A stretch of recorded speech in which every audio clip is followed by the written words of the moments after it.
Alors Christian, un échange intéressant juste à l'instant avec l'entraîneur de l'Union Saint-Gilloise. Vous reconnaissez la supériorité, on va dire, du groupe Saint-Gillois de l'Union, mais vous aviez toutes les cartes en main. C'est ce premier but qui vous plonge dans le doute?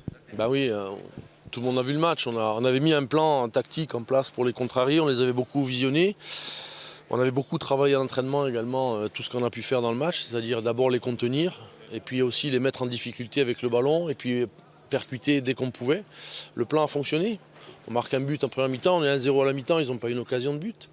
Deuxième mi-temps, on revient avec les mêmes intentions, même si j'avais demandé à mes joueurs de ne pas trop reculer, parce qu'on savait qu'en reculant, on mettait plus de danger dans notre but. Mais après, c'est compliqué aussi de les contenir, ils poussaient de plus en plus. Et puis, on marque le deuxième but, ce qui est pour nous synonyme pratiquement de victoire. On ne pense pas à un scénario comme ça. Et puis après, derrière, c'est la dégringolade, parce que le premier but sur quasiment leur première occasion, parce que mon gardien n'a quasiment pas eu d'arrêt à faire. Puis derrière, ça a été une multiplication de centres. Je perds mon joueur, Sean, mon capitaine, qui me pose énormément de problèmes parce qu'il stabilisait quand même le milieu, sans mettre en cause évidemment Ibo Kosé qui a fait une très bonne rentrée.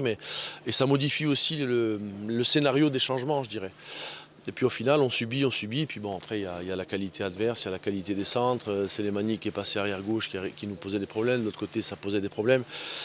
Et puis à force de reculer, et puis avec la taille qu'ils ont, surtout les deux premiers buts, nous on ne peut pas rivaliser. Et comme je disais au coach, quand tu as l'entraîneur en face à ce banc-là, il peut amener des solutions, il peut amener beaucoup à son équipe, des joueurs de taille.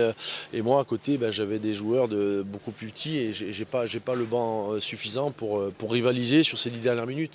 On n'avait plus les jambes pour sortir proprement. On en manquait un peu de lucidité, le ballon revenait trop vite et puis avec leur pression, ça nous a fait reculer et malheureusement craquer.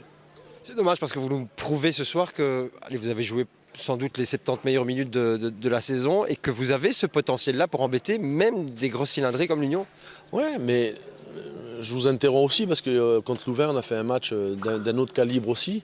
On a Malines aussi, on a fait un très très bon match malgré la défaite 1-0. Je pense qu'on prouve qu'on est capable, mais il nous manque toujours ce petit quelque chose. Aujourd'hui, à 2-0, une autre équipe aurait peut-être gagné, avec encore une fois un effectif un peu plus, je dirais, conquérant, avec un effectif aussi en qualité peut-être un petit peu supérieur. J'aurais aimé avoir un Gert Martens aujourd'hui pour finir le match, mais je ne l'ai pas. Je perds mon attaquant Moussa Traoré qui quand même me gardait les ballons, faisait un match intéressant. Donc on a deux sorties avec Sean aussi qui nous pénalisent énormément. Et j'ai pas les ressources sur le banc pour pouvoir rivaliser, malheureusement. Mais après, j'ai rien à dire sur mes joueurs. J'ai rien à dire. Ils se sont battus, ils ont tout essayé, ils ont été au bout d'eux-mêmes. Je suis fier d'eux. Mais comptablement, par contre, on n'avance pas. Merci Christian, bon courage.